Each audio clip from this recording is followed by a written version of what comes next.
Anna, you had a controversial career in broadcasting, but I'm very interested to know how it started. Well, it started about 55 years ago, I think, because I was a student at Manchester University between 1963 and 67, and then stayed on to work for the university. But during that time, I became president of the Students' Union and was consistently being asked by both the BBC, local programmes, Look North, to go and be interviewed about what was happening in the student world. Why were we having marches? Why were we sitting in? Were we different from our previous generations? And all that. And during that time, they must have thought, well, we could use this young woman in some way. So when I graduated, they offered me a job. But I wasn't sort of drawn to working in the media because Granada had also offered me a job at the same time. And I rather sort of frowned on it, being a bit serious-minded in those days. Thought, no, I want to do something more academic. So I ended up working for the university for a time and then doing a postgraduate course in adult education and then going to live in Belfast and then leaving Belfast and getting a job with Granada Television for a couple of years. And then in 1976, I was headhunted by the BBC, which is quite flattering when somebody turns up and says, "Psst, will you have tea with me in the Midland Hotel?" And I think, am I going to be asked to spy, or is this something else? But it was somebody on behalf of Desmond Wilcox saying, would I go to London and work for Man Alive, which was a very prestigious and interesting programme at the time, in that it was a live current affairs programme, studio-based, occasional films, but sometimes with a very big audience. And I can remember once, for instance, at New Year, we had a programme called Happy New Year, Mr. Smith. And as a researcher, I had to find 100 people called Mr. Smith into the studio in order to talk about what was going on in the country at the time. And of course, it was coming up to all sorts of politically difficult times. There were some very nice colleagues on that programme, though I do remember being made to cry, I think professionally for the first time, because when I was at Granada Television for those 2 years, I only made films of 3 minutes at the most long, sometimes 3.5 minutes, but I'd never made a full film for 45 minutes. And I was asked at short notice to make a film about Northern Ireland, where I had been living between 70 and 74. And I stayed up all night writing a script, having no real clue about how to write a script to pictures that I didn't have in front of me. I just had a film cut in front of me with saying what the pictures were, and I had seen the film on paper. Yeah. And I took the script in, and the producer took me into the sound studio and said, I want you to read this. And I started to read it, and I got halfway through, and he said, this is the worst effing script I've ever heard in my whole life. Who do you effing well think you are? And I burst into tears because, I was incredibly tired and worn out and knew I was doing something I couldn't do, which actually in broadcasting I found was often true, that you're often being asked just to push the edge a bit, aren't you? And somebody says, go and interview that person, or you've got a live person in the studio immediately, get on with it. And Desmond Wilcox was very practiced at whispering down your earpiece. Don't say another word, wait until they cry. He loved people. He loved emotion in his programmes. He was a very good journalist, but he was a tough guy. And so there was this feeling of pushing sometimes ordinary folk who had very difficult stories to tell to the point of breakdown where the cameras would linger on them. And this was almost the first time that this had been done. And it's very common now. It's very common now. And so my experience with Desmond was tough, harsh. I found it very exacting. I felt I was out of my depth because really I hadn't been brought up to television. I'd only worked for Granada for 2 years and I'd been thrown in at the deep end to do some interviews there. In fact, I mean, you might be amused by this. I was asked to interview Yuri Menuhin after David Oistrakh had died. And the producer kept saying, get him to play some jazz, get him to play some jazz. And I said, but he's come in to talk about the death of his great friend. I can't get him to play some jazz. And I'd written out a list of questions that I wanted to ask him. And just before the programme, the producer-director came in, whipped the questions out of my hand and said, bloody well listen to him and talk to him. So this was the training that I had. It was never an official course. People sometimes imagine, I think, that you're sent away on a very nice training course to learn how to appear on television. I was flying by the seat of my pants most of the time. So on Man Alive, we were interviewing people in a studio setting, or we were making films, and I was being berated by Desmond Wilcox for not being quite what he thought I was going to be. And then somebody from Tomorrow's World came to me and said, we'd love you to come and work for Tomorrow's World. We're doing all sorts of one. I had always loved Tomorrow's World because I'm very interested in science, although I read arts. And after only just over a year with Desmond on his programme, I wanted to accept this job on Tomorrow's World. So I went to see Desmond and I said, I've been offered a job in Tomorrow's World. Mm-hmm. And he said, well, you're an effing brainless cow. He said, I used to think there was something between your fringe and your eyebrows, and now I know there's nothing. You can go and work on children's television if you want to, but you've lost the greatest opportunity of your life. Mm. Now, this was the abrasive place that the BBC, for me, was in those days. That's interesting. It may not have been for other people. So because he'd called me an effing brainless cow, what I did was get down in his office on my hands and knees, and I crawled out of his office down this corridor, mooing loudly, whereupon friends and colleagues came out of their offices saying, what the hell's going on? And I said, well, Desmond's just said I'm a brainless cow, so I thought I'd better act the part. Do you think he needed to be ruthless to make the kinds of programmes he thought were successful? I think he did. I think he had that streak of ruthlessness which came from him having grown up in tabloid newspapers. And it was the new form of, in a way, it was the emergent tabloid newspaper world, which became very successful because it was new and abrasive and people hadn't seen anything like it before. But he did carry it out with the people who worked for him as well. Obviously, he was trying to be very different from Panorama, say, which was the mainstay originally of Current Affairs, which was much more staid. Staid and civilised. And I can remember seeing and meeting and talking to people from Panorama in the bar and saying, what are you working on? And they say, oh, I'm doing a film. And this might be August. They'd be saying, I'm doing a film. It's due in December. And I said, oh, what a very nice long time. Oh, not December this year, they'd say, December next year.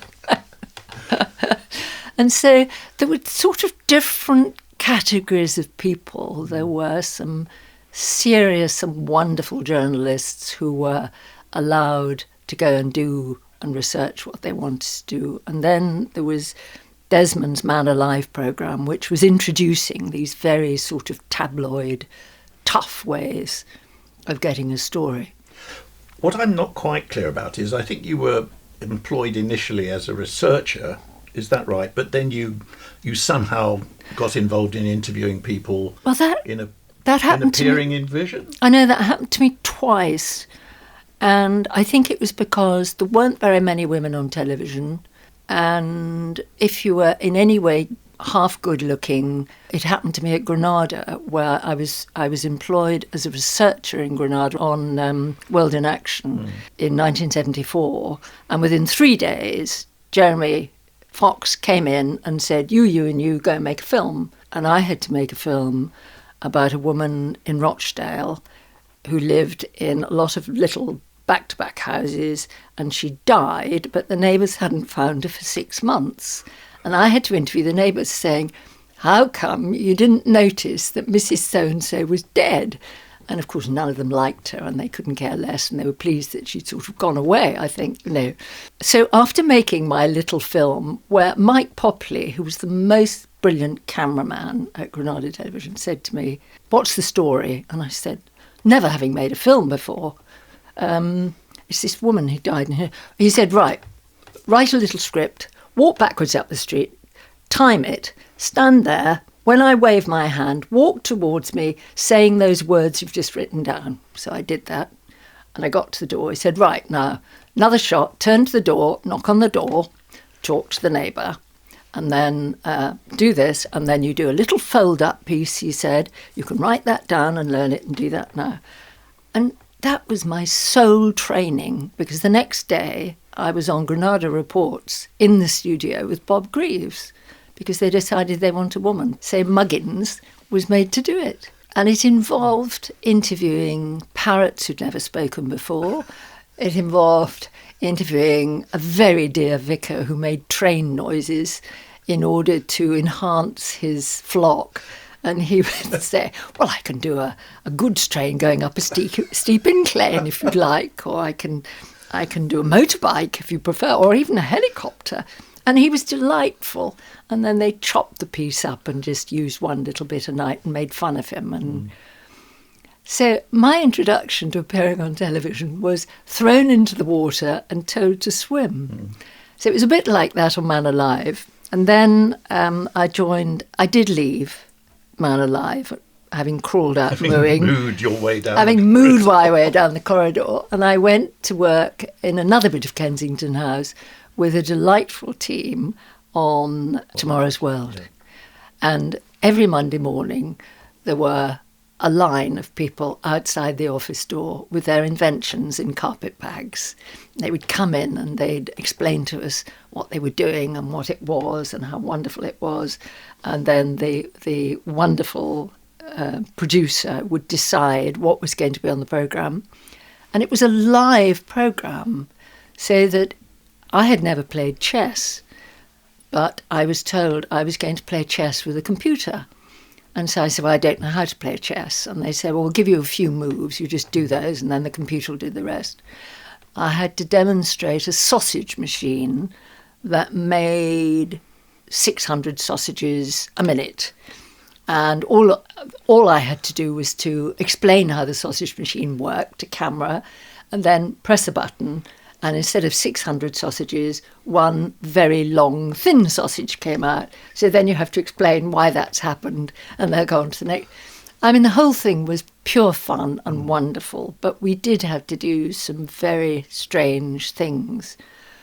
I was pretty frightened all the time because I just didn't know what I was doing. I mean, by this time I was in my 30s. I'd come over from teaching in Northern Ireland. I'd worked in a prison over there. I'd been married. I'd got divorced. Suddenly, having been what I thought was a reasonably grown-up person, I was being absolutely put at the cutting edge of learning on screen. There was no learning off screen. You were learning on screen. For instance, I had to demonstrate a pair of shoes for walking on water. This involved a very dear man who came with what looked like a couple of canoes, and they were joined at the toe with a stick that came up. And then I had to put my feet into the canoes, climb down into the Thames, while the camera crew discussed ACTT rates on the bank, I think, because they weren't watching, at which point the wind blew, and I, like a sort of flag or a sail, was blown off down the Thames shouting, help, help, by which time my left foot was sinking and it was sort of filling with water. And the inventor was running down the bank saying, it'll be all right on Tuesday. It'll be all right. Anyway, that did work eventually. Yeah. And then I had to demonstrate dowsing at Stonehenge. We went to Stonehenge, and they said there was a producer who was absolutely convinced that the ley lines across Britain are of enormous importance. and therefore the people who built Stonehenge and a lot of very, very early Neanderthals understood the strength of the ley lines, and they made their meeting places and their most important places in the centre of these ley lines. This producer was obsessed that we would find ley lines down at Stonehenge. So I was taken down to Stonehenge with a dowser, and I thought, well, he can do it. I've never dowsed in my life.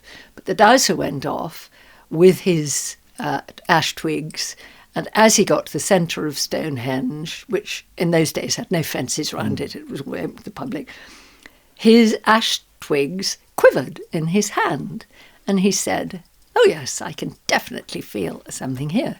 So then producer says to me, okay, take your biros with your bit of cut off wire in them, and I want you to do exactly the same. So I walked backwards and forwards across Stonehenge on this film, and every time I reached the middle, these two bits of wire went clunk in the middle.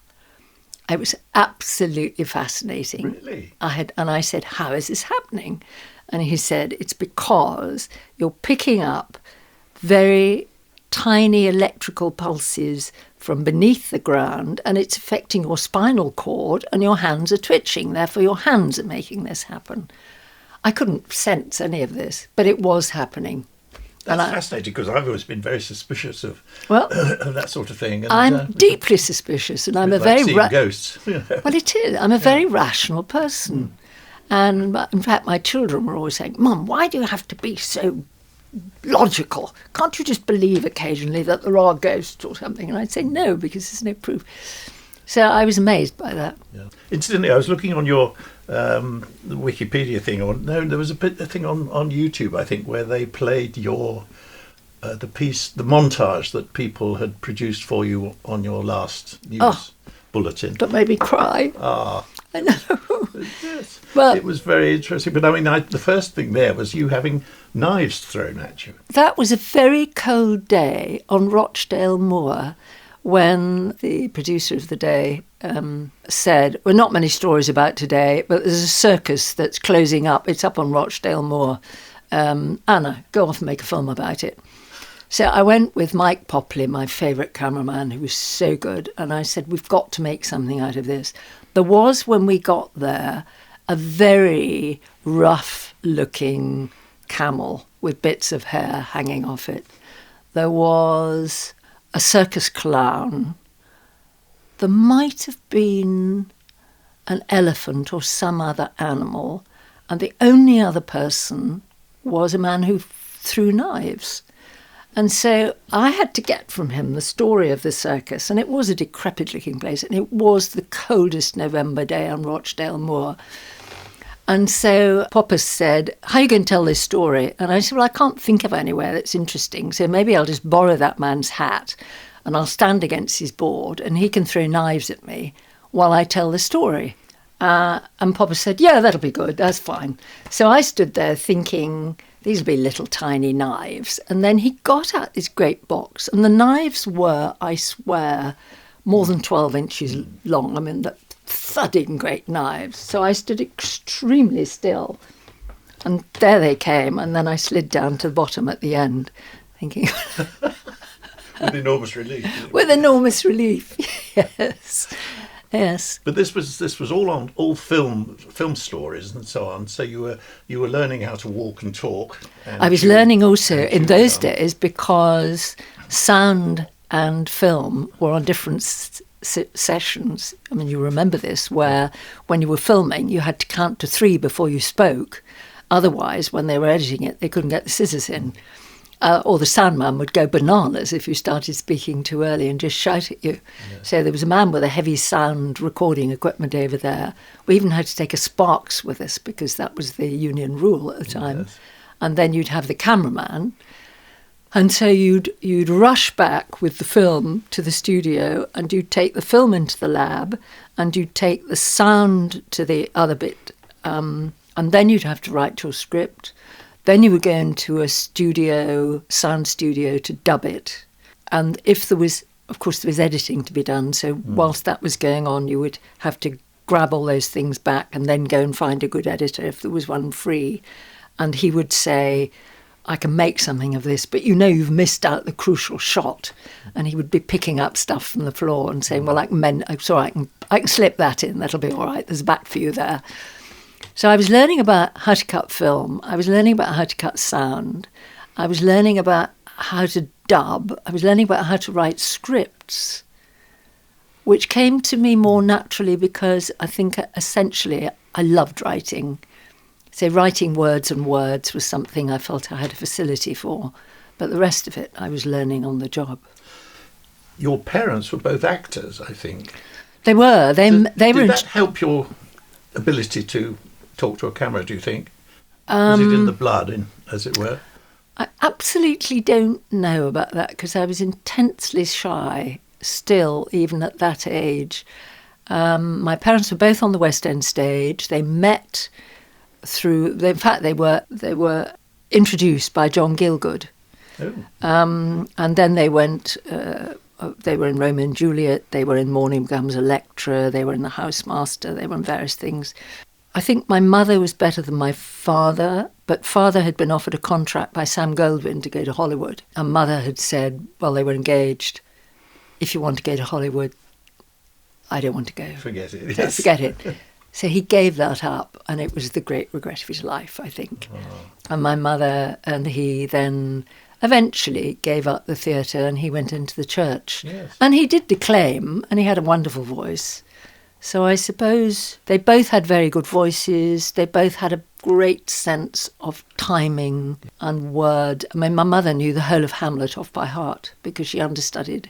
I think she understudied Peggy Ashcroft in Ophelia, and she could start at the beginning and just go all the way through to the end. And we recorded her once, but when we got home, the recording hadn't worked, so I never heard it.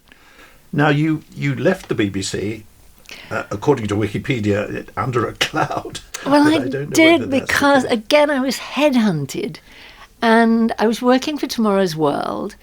And again, a mysterious man called Nigel Ryan, who was then editor of the ITN News, said, I want you to have dinner with me privately. Nobody must know. And I thought, this is a bit creepy. I wonder who this is. I didn't even know who he was. And then my great friend Pauline, who was one of the producers of Coronation Street, said, you daft bugger, she said. That's the man who runs ITN. They're looking for a newscaster. This could be the chance of your life. I went to meet Nigel Ryan, and he said, will you come and be a newscaster at ITN? And I said, well, I'm not sure I want to be, and I'm happy where I am, and it's very kind of you, but no, thank you. So I said, no, this was in about 1977, 78. And then 6 months later, they came back with a bigger plea saying, look, we haven't found anybody. Would you come and work for ITN? Do you know, I have to tell you, I was incredibly naive. I had not in any way in my brain got a model of what television was like across the board at that time. I watched the BBC more than I watched ITV. I knew who I liked. I was aware of the news. I was used to reading newspapers. But it wasn't a world where I felt, golly, this is the world I most want to be in the world. But anyway, they came and offered me a job again. And friends said, you've got to take it. You'll have a fascinating time. Do it. So I said yes. And they said, oh, you can be medical correspondent as well. Okay, know nothing about medicine, but never mind. You know, grandfather was a doctor. I'll pick that up as I go along. That seems to be the way of the world in this strange business. So I joined ITN in 78. And they said, come in on Friday morning and we'll just show you around. And I went in and they'd organised a press conference. And I had washed my own hair. I'd got an ordinary dress on from the high street. I'd got cowboy boots on. I don't think I had any makeup on. And suddenly there were flashing cameras and people saying, this is the new star of ITN, this is a new girl. And it was very shocking. I sort of didn't know quite what I'd taken on. And I know that sounds incredibly naive. And the BBC didn't know about this, is that the point? Well, the BBC said you can't leave before I accepted. BBC said, "You can't leave, you've got a contract with us." And I said, "Show me the contract." And I said, "I've never signed a contract with Tomorrow's World." And the Director General said, "Of course you have, everybody's got a contract." And I said, "They asked me to ride the newest, most powerful German police motorbike up the M1 for a film." And I said, "Am I insured?" And they said, "God, no, everybody gets their own insurance, you're not insured." So I didn't sign my contract. So I'm terribly sorry, I haven't got a contract, you can sue me. So I left. I then got a pretty tough letter from the Director General saying, "We think that it was a highly dishonourable thing to do. You were working your contract. We could have sued you, but on the whole, off you go." I never had a contract. I worked from 1969 to 2000 and something. I don't think lots of people had contracts. But one was insured. One was assured. One was assured that was what one was insured. Sorry, I did not say that. It's the sort of thing you wouldn't put in a script. No, but they said I wasn't insured for this, but that's what I couldn't understand. Yeah. But maybe. So then I worked for ITN. What's the difference in culture between the BBC and, admittedly, you were going into news and it was different from Man Alive or Tomorrow's World, but did you get the feeling that I did. I got BBC culture was very different from the... I did. I got a very different feel. The BBC culture was much more laid back and much more... I can't say less professional because the BBC has always been wonderful. The word usually used is collegiate. I mean, it was more like a sort of university in a way. It was, and it was sort of full of jolly nice people who came from jolly nice places and spoke with the same voice and largely had Oxbridge backgrounds and didn't come from the north of England. I can remember somebody saying to me, "You've lost your accent awfully well. Have you been practising?" And I said, "Well, no, both my parents speak like this. Some people in the north of England speak like that." But when I went to ITN, completely different setup. I mean, incredibly news specialist with some of the kings of Fleet Street there. Alistair Burnett and Barry Sales and a whole load of people who had been either newspaper editors or senior newspaper people on Fleet Street and who knew exactly what they were doing. There was a hell of a lot of drinking. There was serious drinking between programmes and after programmes. But the style of the newsroom was incredibly hardworking and professional and seeking very high quality stories. We wrote our own scripts, so then suddenly I was thrown in sitting beside people like Reggie Bosanquet and later Alistair Burnett and Sandy Gall, who were, these were kings of news. Serious men who'd been foreign affairs correspondents for years. I had none of that experience, and I had clearly been chosen, as I'm afraid I thought rather insultingly, Robin Day once said to me, "You only got into television because men wanted to sleep with you." Well, I don't think it was that, but I think looks played a part, and I think ability to be on screen played a part, but I didn't have any of the background.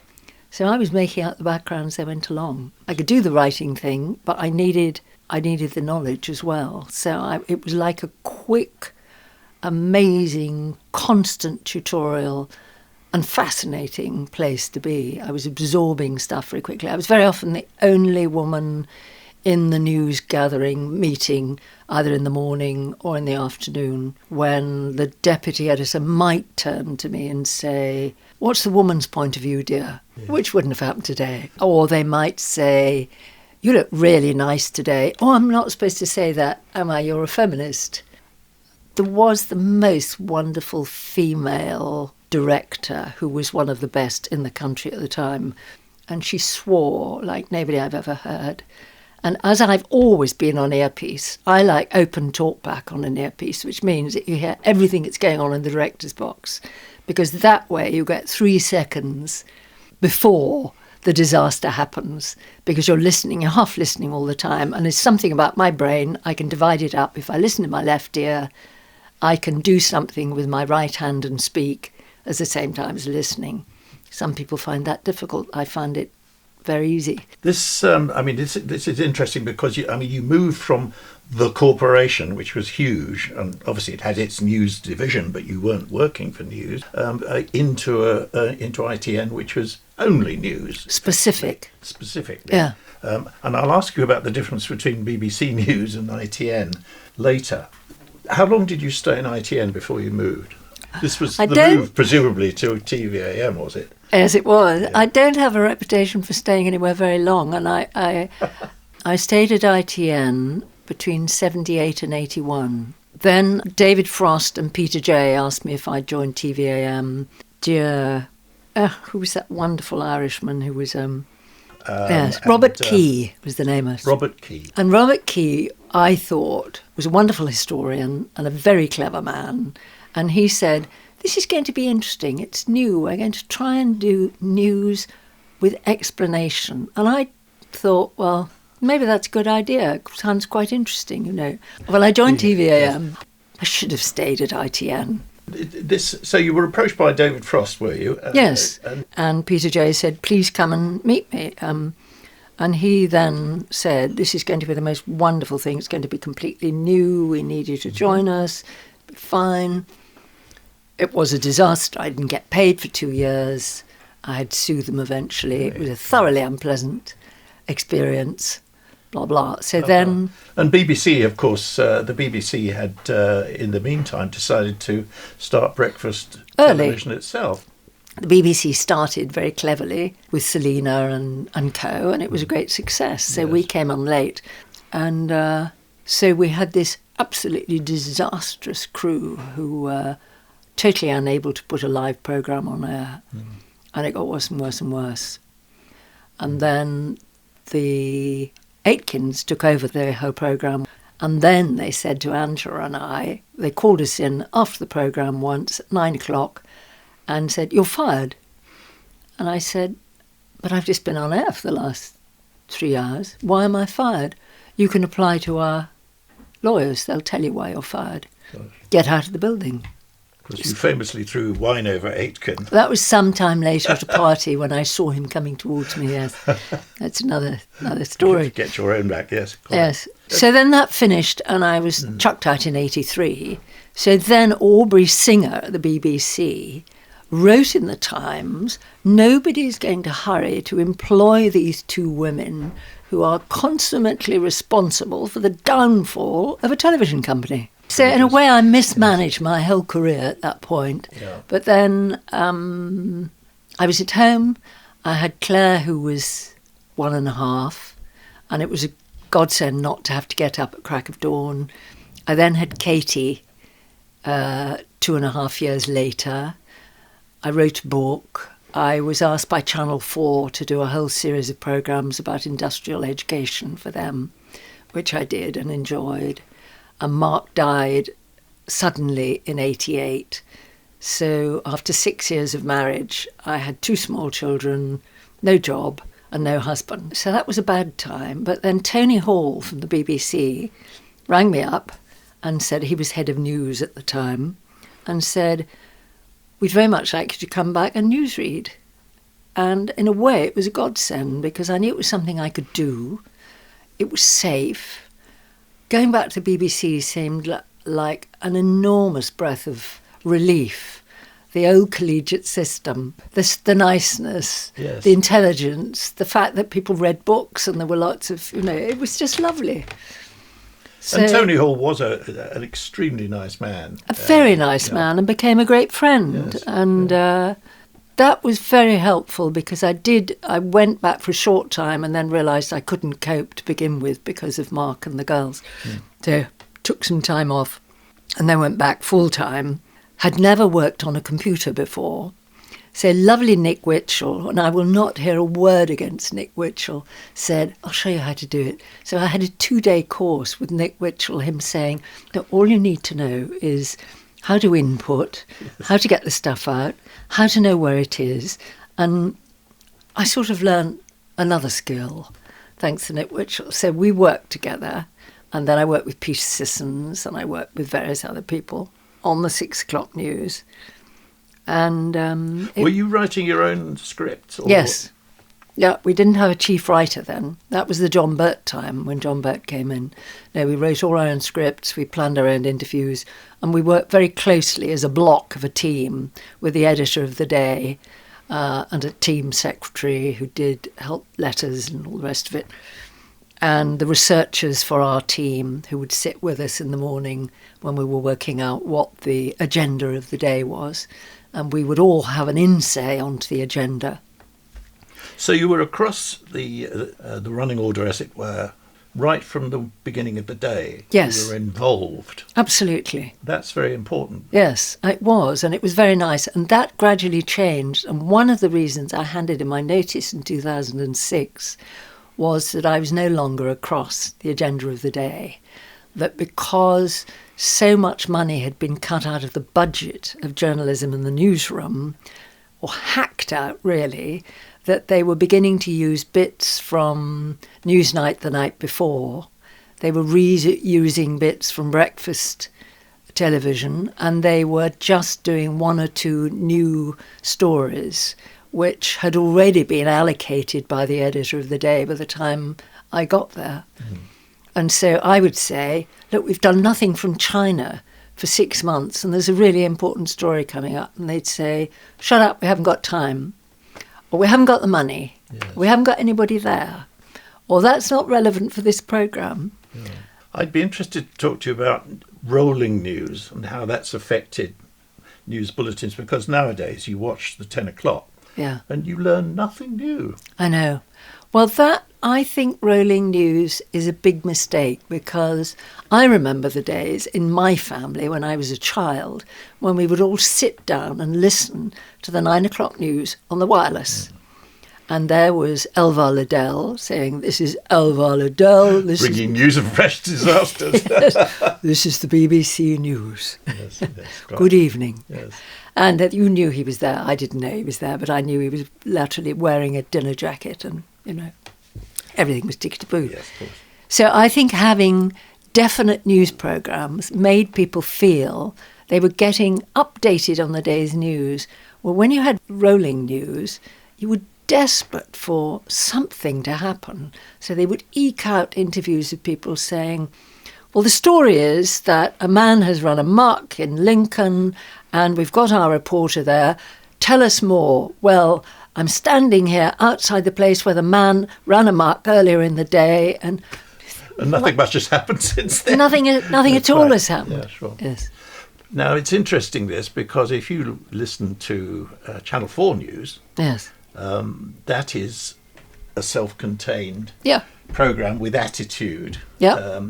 And politics, quite a political point of view. Absolutely. And I suppose you could argue that it couldn't survive within the BBC because it perhaps is too political in a sort of slightly awkward way, because no one's appeared on it from the government for many months now. No, I think the thing about the BBC being impartial actually is still very important, because I think you have to be able to tell the story from every side, and you have to, the whole point of a journalist is to get as close to the truth on the day as you can.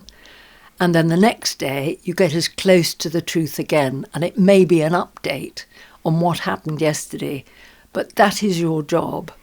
And therefore, you cannot have a partiality about it, except in the facts that you're showing, which may be shown to be different the day later.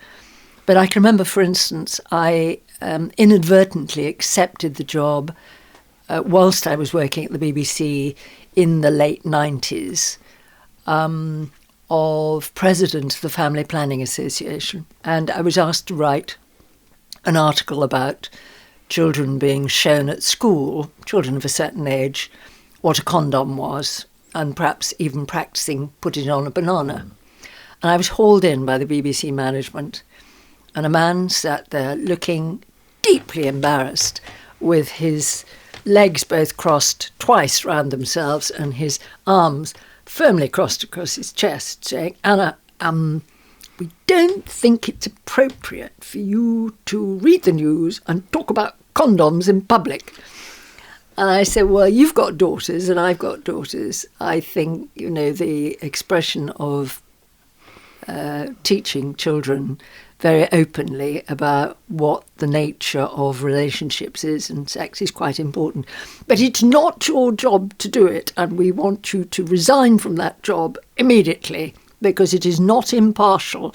And of course then I realised it isn't impartial, because a lot of Roman Catholics think this is an outrage. You cannot be telling our children about sex in this way and condoms, which is, but that is what is done at home. So I resigned from that and realised that I had to remain. It's like you never tell anybody how you vote while you work in the news at the BBC. Peter Sissons said, "I never vote." He said, I am not seen going to a voting booth, and I do not vote because I think my job is to remain completely impartial. And I think you had to remain publicly. You never gave an interview, whether you showed your political partiality.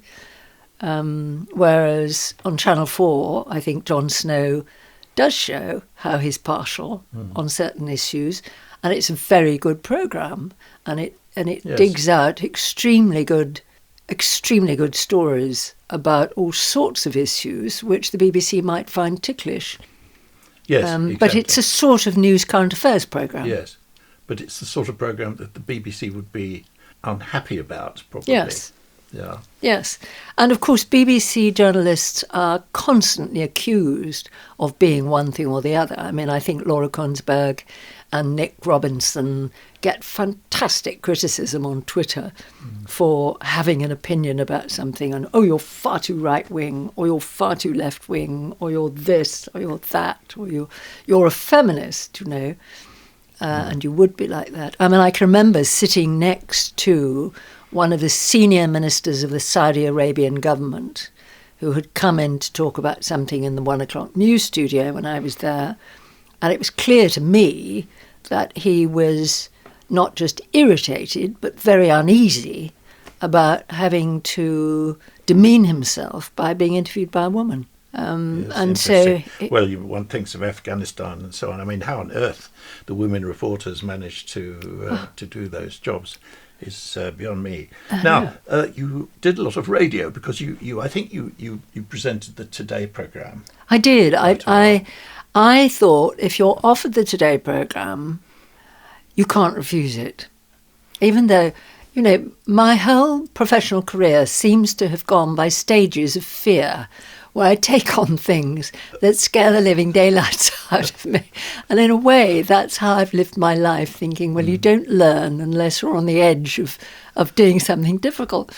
I took on the Today programme, and I can remember Michael Burke saying to me, "You're a bloody fool." And I said, "Why?" He said, he said, "I'm not jeopardising my career at this time of my life by appearing on the Today programme." Who were you on with? I was with Brian Redhead and Sue McGregor. Brian was wonderful. Yes. Brian didn't think I was up to it, and he didn't think I should do it because he told my uncle, he was a great friend of my uncle, Michael Winstanley, and they used to play ping pong together. And he said, well, she's perfectly all right, she's highly intelligent, but she's not the right person for this programme. Oh, charming. I know. But he was very helpful and very sweet, and very much the ruler of the roost. I mean, it was Brian Redhead's programme at that time, and you went in and you sat down in Broadcasting House and you were given your interviews, but you had to write your script. So you went into the studio, you had to be there by 4 to start at 6, and you were given a pile of stuff which said, you are interviewing Councillor so-and-so from Lincolnshire about this issue. And it would say, we spoke to him overnight, he's a good talker. And then there would be no research. So you'd think, well, what the fuck is this about? Sorry. So then other things, there'd be pages and pages and pages of research because they'd have printed off loads of stuff from newspapers. Because there was no internet in those days. There was no way of looking anything up. There was no Wikipedia. There was none of the touchstone ways of finding out information quickly. You were working on an old typewriter, you were typing up scripts onto paper, and they were being cyclostyled into different colours, and you were handed out your version, So you worked out your interviews, and then sometimes in the middle of the programme, because, again, you're on cans, the editor would say, I'm just stealing Brian for a moment. I want him to go into the box and do an interview with somebody we've got in America. So, Anna, take over his next interview. And then you would think, oh, my God, what is his next interview? Who are these people? So 2 people would come in and sit in front of you, and you think, well, I don't know which of them is which. So I say, Mr. Smith, you believe that one of them would get... So I thought, oh, right, thank God he's Mr. Smith. The one who starts to the one who's must be Mr. Smith. Yes. But it's a wonderful programme. You know, I think it was a wonderful programme. I think slightly less highly of it today because it seems too repetitive and the menu isn't quite as exciting as it used to be. But it's 3 hours. It's an enormous amount of time to keep going. It's a long programme, and at the end of it you have a going over of everything, of what went wrong and why it went wrong and all the rest of it. Then you go home, and Brian used to go home and in the afternoon get into his pyjamas and close the curtains and sleep solidly for 2 hours. Then he would get up, and then he would have a drink in the evening but go to bed early. It's a rotten way of living, because my girls were then about 9 and 7 or 10 and 7, and they hated me leaving at 4 in the morning or 3:30 in the morning, and they hated me not being there at breakfast. So that was tough. You presumably they sent a car for you every day? Yeah, they sent a car and a bunch of newspapers. So you sit in the car, lovely Irish driver called Florrie. How you doing today? You all right, you know? And then he'd sort of go in and I'd say, Florrie, I can't speak, I've got to read the bit. Oh, right. There's a good story in the Mail today. It's about a dog and about and you think, Florrie, I haven't got time to think about a dog, you know. And he did. But Florrie had a wonderful memory for conversations he heard in the back of the car. And coming home, he'd say, you wouldn't know who I had in the back of my car yesterday. He said, I had the Director General. You wouldn't know who he was talking about and slagging off, would you? So some of my best information about the BBC. It's like politicians, isn't it, where the drivers know everything. Exactly, of course. But it was a tough haul. And then I can remember after a couple of years thinking, you know, I'm struggling. I was also going through the menopause. Now, this isn't a very attractive thing to say to some people, but it does affect the way you sleep, and it affects your brain, and it affects your fogginess. And so I was going through a particularly bad phase of the menopause, and I should have been able to say to somebody, but in the early 90s, you couldn't have mentioned that. It was just not on the agenda at all, unlike today. And I was struggling. And so I can remember going into Rod Liddell one day to have a talk with him after the programme and noticing a letter on his table. And I'm very good at reading letters upside down. And it said, I don't think we should give Anna another contract. Oh, charming. So then it came to the end of the road. But actually it was a big relief. I mean, I was glad to have done it. I don't think I did it very well. I got it in the neck at one point, entirely not because of my fault, where I was interviewing Ken Clarke about what was happening in politics at the time. And there was a man who was editor of the programme at the time, but he kept saying to me, down my earpiece, ask him if he's going to resign. Ask him if he's going to resign. And we did the interview, and I said, are you going to resign? And the line went dead because I think he'd pulled out and gone off. But this became a cause célèbre where the front page of the Evening Standard was Ford rebuked by Director General for insulting Chancellor of the Exchequer. Yeah. And then the Conservative Party, the particular man in the Conservative Party, who always said I was a communist because I'd taught in Long Kesh. and he hated me. He was a Northern Irishman, and he said she should be kicked out of the BBC immediately. And John Birt apologised publicly on my behalf to Kenneth Clarke and never said anything to me. It was all over the press. And this editor never said, I asked her to ask that question. I pushed her to ask that question. And he never said anything to me. Yeah. Almost every day we were interviewing politicians and they were thrown at you. And the unfortunate thing was that on the news you have no longer than 2.5 or 3 minutes. Now, if you had somebody like Michael Heseltine, he was the past master at knowing how long 3 minutes lasted for. Or if you got him on the just after 5 to 8 block on the Today programme, he would fill in till it was news time or time for the weather, because he knew exactly how it worked. And so you could never ask him a second question. You'd try, but he'd just say, well, of course, we've worked a great deal on this, and I know that when I went to Liverpool, and you think, come on, and then you try and interrupt, and people would say you're being rude for interrupting. Yes. But we did turn people down as well, because I remember once we were in the newsroom, and it was coming up to 1 o'clock, it was about 20 to 1, and John, the political... John Sargent was within the thing, and he said, we've just had a phone call from John Major. He wants to be interviewed on the 1 o'clock news. And so the editor said, I haven't got room for him and I don't want him. And I know what he's going to say. And so John Sargent went into a big cackle and went away to ring up Number 10 saying, very sorry, we can't use you today. But people did ring up and ask to be on the news. They would say... we've got a wonderful new policy coming up and we'd just like to, talk to you. But early on at ITN, I was planning my own interviews. Then early on in the BBC, I was definitely planning my own interviews and deciding on my own questions. And then towards the end of my time at the BBC, the editor would say, I want you to ask him this and this because I've spoken to the correspondent in the Middle East or in Russia, and it's coming off the back of their package, which you won't have seen, and it has to fit in with that.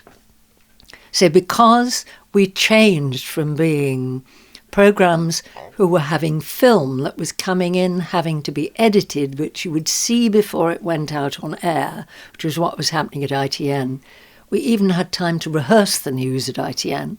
We'd always have a 10 o'clock news rehearsal. And sit there twiddling our thumbs when Reggie would write me a rude limerick. But at the BBC, when it changed from direct input on video, so that it would come into the video rather than being flown home on an aeroplane, then I wouldn't have seen half the content of the news before I went into a live studio.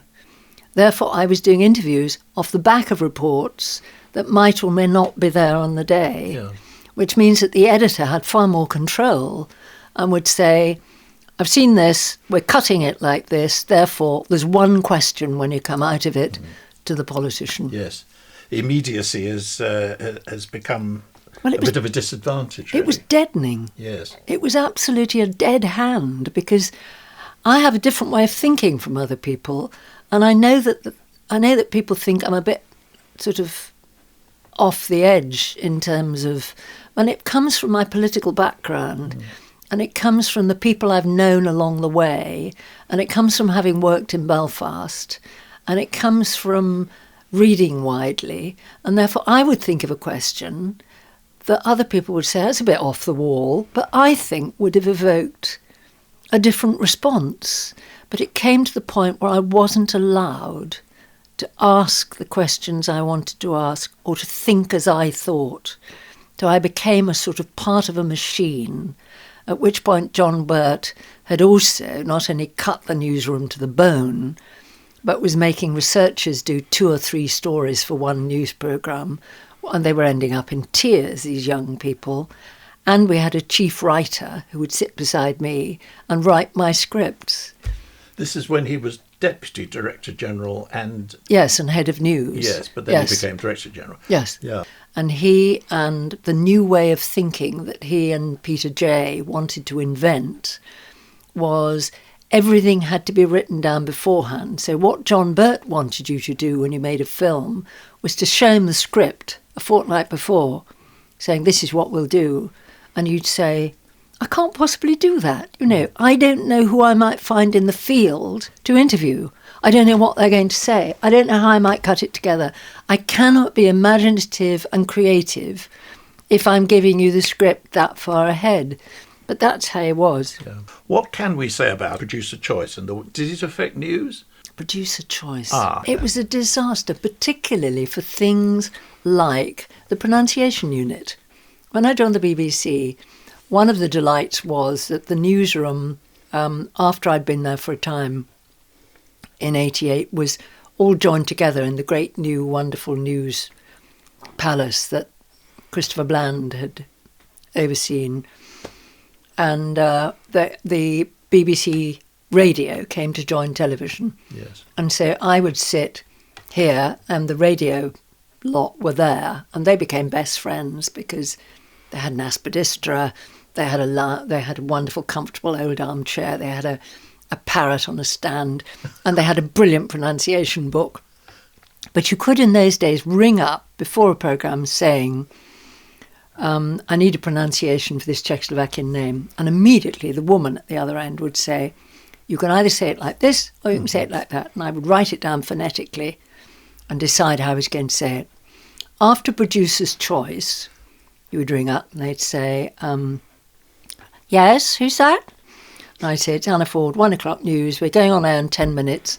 I need a pronunciation. Can I have your number, please, for the programme? What's your programme number? And you'd say, it's 84 or something. Project number, yes. What's the pronunciation? Well, I'll come back to you with that. They'd never come back. So you'd go into the studio with none of the information that you needed. And then the other thing was that we would sometimes have to play music. And instead of being able to go to the BBC library, it was cheaper to send a researcher down to the Shepherd's Bush market and buy the CD and bring it back and gut it and keep it in a cupboard somewhere for next time. So the whole thing, really, it did not work as a system. And also the fact of overworking people, the cutting, certainly in the newsroom. I mean, there used to be a system whereby on the early news programmes, the researchers would ring somebody up at 5 a.m. saying, we're trying to book people for the 1 o'clock news. Mm-hmm. Would you mind doing an interview for us? And however, they might be able to persuade quite important people to give us interviews. But then they were asked, would you like to learn how to cut video? Would you like to learn how to edit? Would you like to learn how to use a camera? Mm-hmm. Would you like to learn how to do sound? Would you like to learn how to write a script? And they'd say, yes, thinking this is my... And then they'd say, right, you can do all of those. So suddenly they'd be doing 2 programmes with all this stuff and they'd be bursting into tears and having a terrible time. It was too much. Yes. And you couldn't be creative going like out that. Just on your own with a camera. Yes, I know. Yeah, and no support. And no wonderful cameraman Yeah. Nonetheless, you presumably have an affection for the BBC. Enormous. No, I think like many people, the BBC has been ingrained in my life ever since I was a child. Listening not just to Children's Hour, but I'm an avid listener to Radio 4, which is on most of the time. We used to tease my mother about how much she learnt from her steam radio. And the BBC as a cultural part of our life in terms of not just its vast music output, but the fact that it deals with science, with books, with the rest of the world in a way which makes us a cultural rock against the incursions of the Voice of America, of the Voice of China, and where, when you think that Gorbachev, who was he listening to when he was exiled to the Black Sea? He was listening to the BBC on a tin pot little radio he managed to put together. It might even be a crystal set.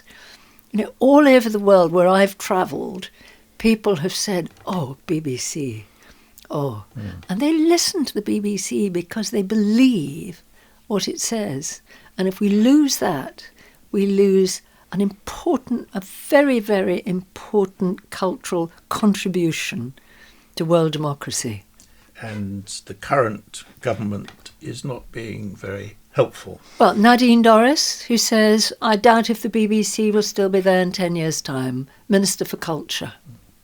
I mean, the thing is depressing beyond belief, where they are anti-BBC. The Prime Minister didn't appear for 2 years and then did reappear.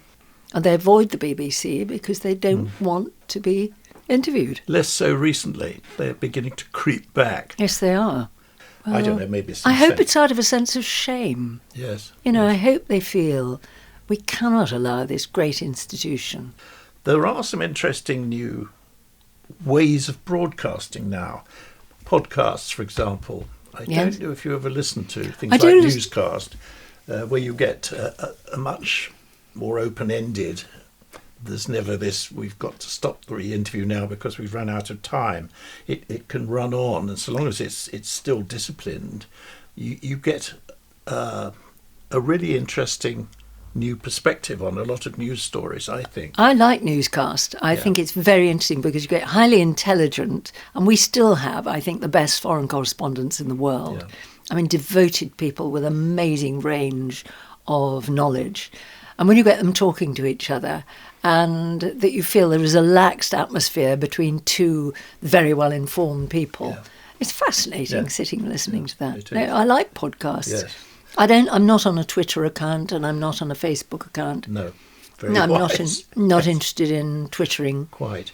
No, but it's interesting there because you worry about abandoning the schedule. Yes. I think it's a shame if we lose the schedule, because I think there's a value in everybody listening to the same thing at the same time. Whereas when you don't, you lose the conversation afterwards. Therefore, I think you lose the democratic conversation. Yes. I mean, to give you a very obvious instance, I remember the Forsyte Saga on BBC, and it was on Sunday nights, and my father, who was a vicar, lost his Sunday evening congregation. Nobody turned up because they were watching the Forsyte Saga, and it went on for 26 episodes. So after about episode 5, he called everybody in and he said, I've decided that as the winter is coming on, we're going to hold Evensong at 4 in the afternoon. So he got his congregation back and everybody watched the Forsyte Saga. But, you know... Including him, probably. Including him, absolutely. But I think that thing about listening to a news programme and then having something which you share with other people, did you see that? What did you think about that? What do you think about that bit of information? Yeah. Is interesting. And my children, I mean, Katie works in documentaries and she is incredibly wizzy on the modern systems of getting information and does all her research on much of it like that. And we do have, because we come from a very political family, similar conversations, but I suspect that many of people of her generation don't have that conversation with their parents any longer because they're all doing different things. Yes, I mean, that raises the very difficult issue about what the BBC does about youth and attracting people. Unless you believe that people drift slowly as they get older into listening to traditional broadcasting. I think the BBC has to sit down and think very carefully about how they are selling, because it is selling, what it is they're offering. Now, a very large number of people go to university these days. I don't know whether the BBC actually gets at people whilst they're at university, saying, look, you're doing this course, you know, are you listening to Jim Al-Khalili and The Science Life, because that could be very helpful? Are you listening to the music programmes if you're reading music? Are you listening to current affairs where you might get a lot of social science? And I think my worry about the BBC is that it's appealing slightly to the lowest common denominator in youth. Lack of aspiration. It's lack of aspiration and it's music. Well, there's a lot more to life than pop music. But I think the BBC has a very big job to do, and it's a big thinking job. about how do we, the BBC, appropriately talk intelligently to every strata of society. Yes, I think that's a very good point to end on. Anna, thank you very much. I think that's a really interesting history of your career, really, with the BBC. And thank you very much for doing it. It's been an absolute pleasure, and it's been a strange life. It always interests me when people say, oh, you planned your career really well. I think there was absolutely no planning in it at all. I stumbled from thing to thing and learning as I went.